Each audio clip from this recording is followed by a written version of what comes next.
ভগ্নাংশের গুণভাগ। আমরা আজ ভগ্নাংশের গুণভাগ শিখব। দেখো এখানে কি আছে,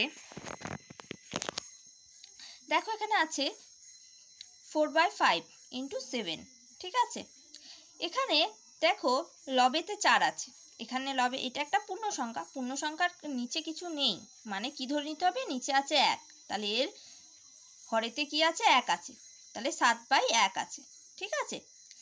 তাহলে এটার সাথে এটার মানে এই 4-এর সাথে এইটাও লব, এটাও লব, এর কিছু নিচে নেই, পূর্ণ সংখ্যাটা নিচে কিছু নেই, মানে কি ধরে নিতে হয়, 1 আছে, তাহলে 4-এ এই লবের সাথে এই লবের গুণ করতে হয়, তাহলে 4 × 7 = 28। নিচে দেখো 5 আছে, এর নিচে কি আছে, কি ধরে নিতে বলেছি, কিছু এই পূর্ণ সংখ্যার কিছু নিচে না থাকলে সেটা 1 ধরে নিতে হয়, ঠিক আছে। নিচে 1 আছে ধরে নিতে হয়, তাহলে 5 1-কে 5 হয়, ঠিক আছে। 5 × 1 = 5। দেখো এটা উপরে লবেতে দেখো বড় সংখ্যা আছে আর হরেতে ছোট সংখ্যা আছে, তাহলে আমরা ভাগ করে নিতে পারি, আমরা এরকম মিশ্র ভগ্নাংশে পরিণত করে নিতে পারি। তাহলে কি হচ্ছে, দেখো 5 × 5 = 25, 5 × 6 = 30 বেশি আছে, তাই 5 × 5 = 25, ঠিক আছে। বিয়োগ করলে কত হচ্ছে, 3। আর এখানে যে অবশিষ্ট থাকে সেই ভাগ, মানে যে ভাগশেষটা থাকে সেটা লবেতে উঠে যায়, আর নিচে হরে কি আছে, এখানে দেখো 5, তাই 5টা এখানে বসে যায়, তাহলে 5 × 3 = 5 অ্যান্সার। এখানে দেখো 1-এর 3 × 1-এর 6 আছে, তাই তো। তাহলে কি বলেছি, লব দুটোর গুণ করতে হয়, তাহলে 1 আর 1-এর গুণ করব, আর হর দুটোর গুণ করতে হয়, 3 আর 6-এর গুণ করব, তাহলে 1 আর কি হলো 1/18, 3 × 6 কত হলো, 18। 3/7 গুণিত 14/33 আছে। তাহলে কি করব আমরা, দেখো 3-এর আমরা কাটাকুটি করে আমরা গুণ করব না, এই লবের সাথে এই লবের আগে গুণ করব না। দেখো আমরা কাটাকুটি করে ছোট করে নিতে পারি, তাহলে আমাদের গুণটা করতে সুবিধা হবে। দেখো কাটাকুটি করে ছোট করে নিই, দেখো 3-এর সাথে 33-এর কি যায়, তো 3 × 1 = 3, 3 × 11 = 33-এর ভাগ যায়, তাহলে 3 × 1 = 3, 3 × 11 = 33, দুটোই দেখো 3 দিয়ে কাটছে, এটাও দেখো 7 আর 14, 7-এর নামটাই কাটছে, 7 × 7 = 7, 7 × 2 = 14, তাহলে কত হচ্ছে, পড়ে থাকছে 2 আর কত 11 পড়ে থাকছে, তাই 2/11 এটাই অ্যান্সার। এটা কিন্তু আমরা আর কি মিশ্র ভগ্নাংশে পরিণত করতে পারবো না, কারণ ওপরে সবসময় কি থাকতে হয়, বড় থাকতে হয়, নিচে ছোট থাকতে হয়। এখানে দেখো লবেতে ছোট আছে আর হরেতে বড় আছে, তাহলে আমরা এটা মিশ্র ভগ্নাংশে পরিণত করতে পারবো না, তাই এটাই অ্যান্সার।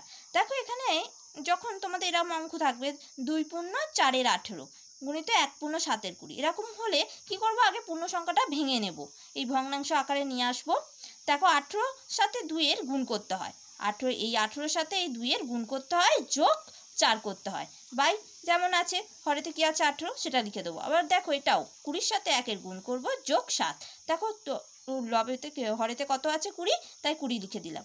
তাহলে দেখো 18 × 2 = 36 যোগ 4, আর এটা 20 1 × 20 যোগ 7, তাহলে কত হচ্ছে 40/18 গুণিত 27/20 হলো। দেখো কাটাকুটি যাচ্ছে, 0 0 কেটে দিলাম, দেখো 2 1 × 2, 2 2 × 4 যাচ্ছে, দেখো 0 0 কেটে দিলাম, 2 1 × 2, এই 0 এই 0 কেটে গেলে 2 1 × 2, 2 2 × 4 যাচ্ছে। আবার দেখো এটা কত নামতায় যাচ্ছে, দেখো 3-এ, আবার দেখো এই দেখো 2 1 × 2, আবার 9 2 × 18 যাচ্ছে কাটা, আবার 9-কে আবার দেখো 9 1 × 9 যাচ্ছে, আর 3 9 27 যাচ্ছে, তাহলে কি পড়ে থাকছে, 3 পড়ে যাচ্ছে। নিচে তো একটা ধরার প্রয়োজন হয় না, নিচে একটা ধরার প্রয়োজন হয় না, তাই 3টা বসে গেল, ঠিক আছে, শুধু 3 পড়ে রইল। এবার ভাগ দেখো, ভাগেতে দেখো কি আছে, 2/5 ভাজিত 2, 2/5 ভাজিত 2 আছে, তাহলে এটা ভাগ, এর নিচে কি আছে, এটা তো লবে আছে, হরে কি আছে, 1 আছে, ঠিক আছে। আমি বলেছি যে এরকম পূর্ণ সংখ্যা থাকলে হরে কি থাকে, 1 থাকে, এটা ধরে নিতে হয়। দেখো 2/5 বাই এই ভাজিতটা আছে বলে এরকম বাই দিতে হয়, বাই 2, 2-এর নিচে সবসময় কি বলেছি, 1 আছে, 2-এর নিচে কি আছে, 1 আছে, হ্যাঁ, এটা ধরে নিতে হয়, পূর্ণ সংখ্যা থাকলে 1 ধরে নিতে হয়। দেখো 2/5 গুণিত, যখন আমরা এই ভাগ থেকে গুণে আনবো, এই গুণের আকারে আনবো, তখন এটা উল্টে যায়, এটা 2/1 আছে তো এটা 1/2 হয়ে যাবে, কি হয়ে যাবে, উল্টে যাবে। যখন এই বাইয়ের থেকে এই ভাগের, মানে এই বাইয়ের আকার থেকে 2/5 3 2/1 আছে, এই বাইয়ের আকার থেকে যখন এই গুণের আকারে আনবো আমরা, তখন এই যে নিচের যেটা থাকে 2/1টা উল্টে যায়, তাহলে 1/2 হয়ে যায়। দেখো 2 2 কেটে দিলাম, তাহলে 1/5 পড়ে রইল। এখানে দেখো 5 × 1 = 7 ভাজিত 8 আছে, তাহলে এটাকে পূর্ণ সংখ্যাটাকে আমরা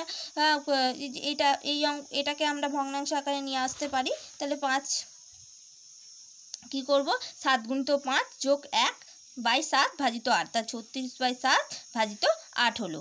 তাহলে দেখো 36/7 ভাজিত 8, তো কি বললাম 36/7, 8-এর নিচে কি আছে 1 ধরে নিতে হয়। তাহলে এই গুণের আকারে আনতে গেলে, এটাকে গুণের আকারে আনতে গেলে নিচে যেটা থাকে 8/1টা উল্টে যায়, মানে 1/8 হয়ে যাবে। ঠিক আছে, 1/8 হয়ে যাবে। ঠিক আছে, এই নিচের যে পোর্শনটা সবসময় মনে রাখবে, নিচের পোর্শনটা উল্টে যায়। ঠিক আছে, তাহলে কত হচ্ছে দেখো 8, 4 দিয়ে কাটাকুটি যাচ্ছে, 4 দুগুণে 8, 4 9 36, আর 9/14। 9/14 হচ্ছে। দেখো এটা আর মিশ্র ভগ্নাংশে আনতে পারবো না আমরা। এটা দেখো এবার দেখো 10/15 ভাজিত 20/35 আছে, সরি 10/15 ভাজিত 50/35 আছে। তাহলে এটা আমরা এরমভাবে নিয়ে এলাম, বাই 10/15/50/35 এটা লিখলাম। এটা দেখো বাই থেকে আমি বলেছি এই বাইয়ের আকার থেকে যখন আমি গুণিত আকারে আনবো, এই নিচের পোর্শনটা এই 50/35টা কী হবে উল্টে যাবে। দেখো 35/50 হয়ে গেল। যে 0 0 কেটে দিলাম, দেখো কাটাকুটি যাচ্ছে, দেখো 0 0 কেটে দিলাম, এই দেখো 5 7 35 আর 7/15 রইলো। তাহলে এটা আর মিশ্র ভগ্নাংশে আমরা পরিণত করতে পারবো না, কারণ ওপরে ছোট সংখ্যা আছে, মানে লবেতে ছোট সংখ্যা আছে। এ দেখো এটা পূর্ণ সংখ্যা, এটাকে আমি একটা ভগ্নাংশ আকারে নিয়ে আসি। তাহলে 22 পূর্ণ 1 2 ভাজিত 2 পূর্ণ 1 2 আছে। তাহলে 22-এর সাথে 2-এর কী করতে হবে গুণ করতে হবে, যোগ 1 করতে হবে। 22-এর সাথে এটার সাথে এটার গুণ করতে হয়, যোগ 1 করতে হয়। ঠিক আছে, এটাও সেম, এটার সাথে এটার গুণ করতে হয়, 2-এর সাথে 2 গুণ করব, যোগ 1 করব বাই 2। দেখো কত হচ্ছে 45/2 ভাজিত, তাই 2 2 4 1 5, 5/2 হচ্ছে। তাহলে এই আকারে নিয়ে এলাম। হ্যাঁ, 45/2 ভাই এই যে পোর্শনটা থাকে সেটা নিচে চলে আসে। হ্যাঁ, তার নিচে চলে এলে এটা যখন গুণিত আকারে আনবো কি হবে, নিচের পোর্শনটা উল্টে যাবে। তাহলে 5/2 আছে, এটা কি হয়ে যাবে 2/5 হয়ে যাবে। দেখো 2 2 কেটে দিলাম, 5 9 45, তাহলে 9 অ্যান্সার হয়ে গেল।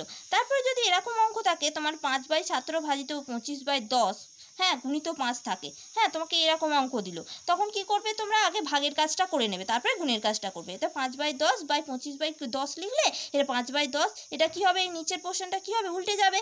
বলেছি 25/10টা উল্টে যায়, তা 10/25 হয়ে যায়। গুণিত 5, দেখো দেখো 10 10 কেটে গেল, 5 5 25 হয়ে গেল। এই 5টার সাথে আবার এই 5টা কেটে গেলে 1 থাকে, তাহলে 1 অ্যান্সার। ওকে, ঠিক আছে।